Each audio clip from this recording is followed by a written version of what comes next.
Hola amigos, ¿cómo están? Bienvenidos al primer video del año donde sí salgo porque he subido algunos tutoriales, pero bueno, solamente se ve la pantalla. En este video quiero hablar un poco acerca de los mitos que hay acerca del diseño industrial porque, bueno, como he comentado, soy de la UAM y recuerdo que en mi formación como estudiante crecí rodeado de estos mitos y que después me ha costado trabajo como luchar contra ellos. Entonces, en este video quiero hablarles un poco acerca de ellos y del por qué deberíamos de dejar de creerlos como tal y también cuestionarlos más allá de lo que se nos dice. Así que vamos a ver estos mitos.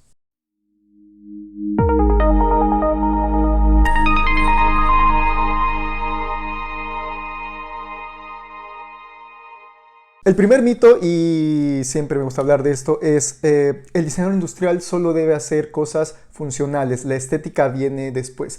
Y este mito está sustentado en una frase que dice, que atañe al funcionalismo, que es la función antes que la forma, ¿no? Y que se remontan a Bauhaus, etc. Pero creo que ha habido un mal entendimiento de esta frase, donde no se trata de excluir la cuestión del aporte estético de la parte funcional, sino entender cuál es la cohesión entre la parte funcional y la parte estética, y como diseñadores industriales trabajar para que estas dos lleguen a un buen punto de encuentro. No se trata ni de hacer objetos que solamente funcionen y dejar de lado la parte estética, ni hacer objetos solamente estéticos que no funcionen para nada. Se trata de entender el ejercicio de la profesión de tal forma que podamos unir ambas partes y generar algo de valor, que diría, ahí recae nuestro valor como diseñadores industriales, en poder juntar estas dos partes importantes en la creación de un objeto. Ahora, no ha sido fácil y no es fácil, y es por eso quizá que sucede esto. No es fácil entender cómo construir objetos, como tampoco es fácil cómo entender la cuestión estética, la cuestión formal y estos aportes aplicados a un objeto. Yo diría que es por eso que ha costado mucho trabajo en la Escuela Mexicana de Diseño el enseñarnos a hacer objetos que vagamente o vulgarmente conozcamos como bonitos, ¿no? Como nos cuesta tanto trabajo hacerlos y como no hemos sabido bien hacerlos, pues nos vamos por la parte fácil donde solo abogamos por una parte que sería la parte funcional y entonces estamos muy contentos haciendo cosas que funcionan a veces y a veces ni siquiera funcionan tan bien o no funcionan como deberían. Y dejamos de parte el lado estético porque no sabemos cómo llegar a ello. Es un proceso, es difícil, pero sí, definitivamente deberíamos entender que debemos conjugar los dos. No podemos irnos a ningún extremo de la balanza, ni cosas que solo funcionen pero que se vean estéticamente incoherentes, ni cosas con demasiado, voy a decirlo así, estética y que no funcionen. Deberíamos nivelar la balanza, juntarlos, unirlos y hacer un buen objeto. Ahí recae mucho del valor del diseño industrial y hagámoslo. Segundo mito, el diseñador industrial puede hacerlo todo. Y esto es demasiado, yo diría que un poco dañino en la parte de cuando te enseñan, porque créanme, yo también recuerdo que en la universidad me sentía yo voy a hacer todo, yo puedo hacerlo todo, porque soy diseñador industrial, soy el todopoderoso, pero después te vas dando cuenta que no es así. Y después sigues, o bueno, más bien, y de hecho me pasó a mí, cuando salí me creía capaz de hacer cualquier proyecto. Y voy a poner un ejemplo quizá para hacer el contexto más sencillo. En este tiempo, espero se estén cuidando, obviamente, pero por cuestiones llegaron a infectarse con COVID-19, ¿a quién acudirían?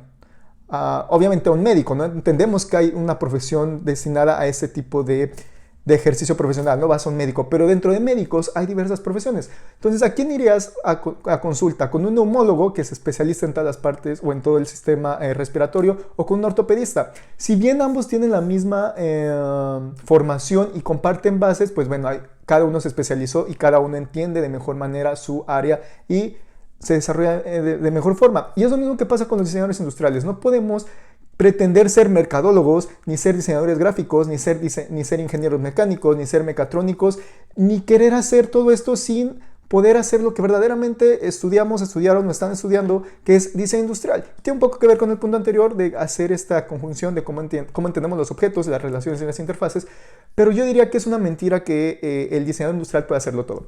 Sí, en cierta forma, a veces, mediante un método y un proceso, puedes abarcar distintos tipos de proyectos, pero no es dañino creer que somos capaces de hacer una nave espacial o que somos capaces de hacer un coche. Y ejemplos tenemos uno que es Mastretta, ¿no? Pero no lo hizo solamente Mastretta, sino hay un equipo multidisciplinario atendiendo. Entonces, el hecho de que como diseñadores industriales pretendamos hacer todo o que somos capaces de hacer todo es un mito. Siempre tenemos que tener este acompañamiento, este trabajo multidisciplinario y también diría que un poco una humildad para entender de qué somos capaces y cuál ya no es nuestro lugar y a quién tenemos que acudir para que nos ayude.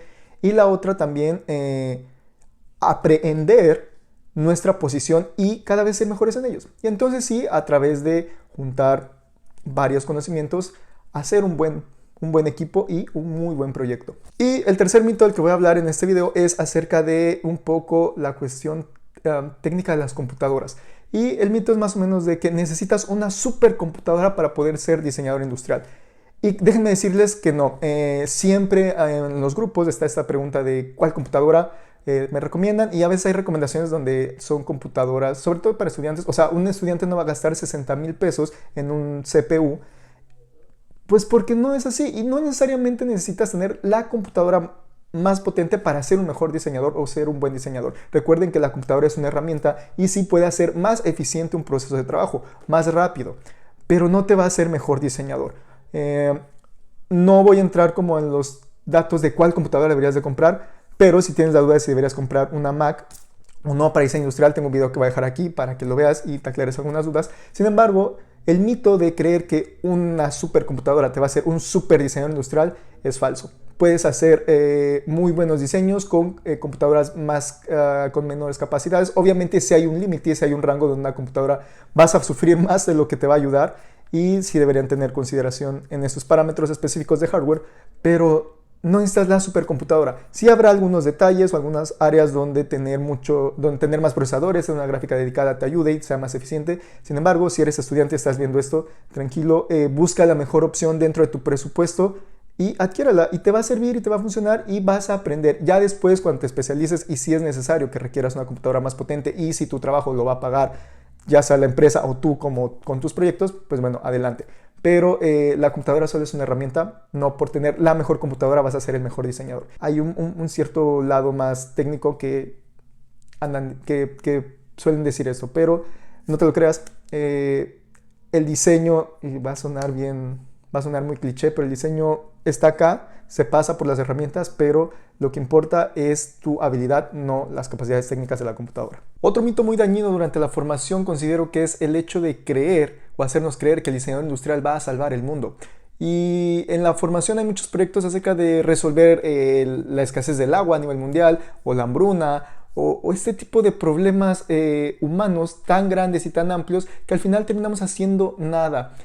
Y esto tiene que ver con uno de los otros puntos, porque el diseño industrial y una verdadera solución va acompañado de un trabajo multidisciplinario. Como diseñadores industriales no vamos a ser capaces de salvar al mundo. Y no deberíamos creernos capaces de salvar al mundo. Y lo que decía hace rato, ¿no? O sea, no creernos dioses, que somos capaces de dentro de nuestra competencia, poder salvar al mundo y resolver estos problemas tan grandes y tan complejos. O sea, no lo vamos a hacer y terminamos haciendo cosas o proponiendo cosas que muchas veces no tienen sentido y que tampoco lo van a resolver. Y perdemos tiempo para entender mejor nuestras capacidades haciendo pues cosas sin mucho sentido. Entonces, resolver problemas de esa envergadura es un trabajo en conjunto con muchas disciplinas y con muchos factores envueltos, y no solamente va a ser obra de que un diseñador industrial de repente se le ocurrió esta gran idea y ¡pum!, ya salvamos a la humanidad.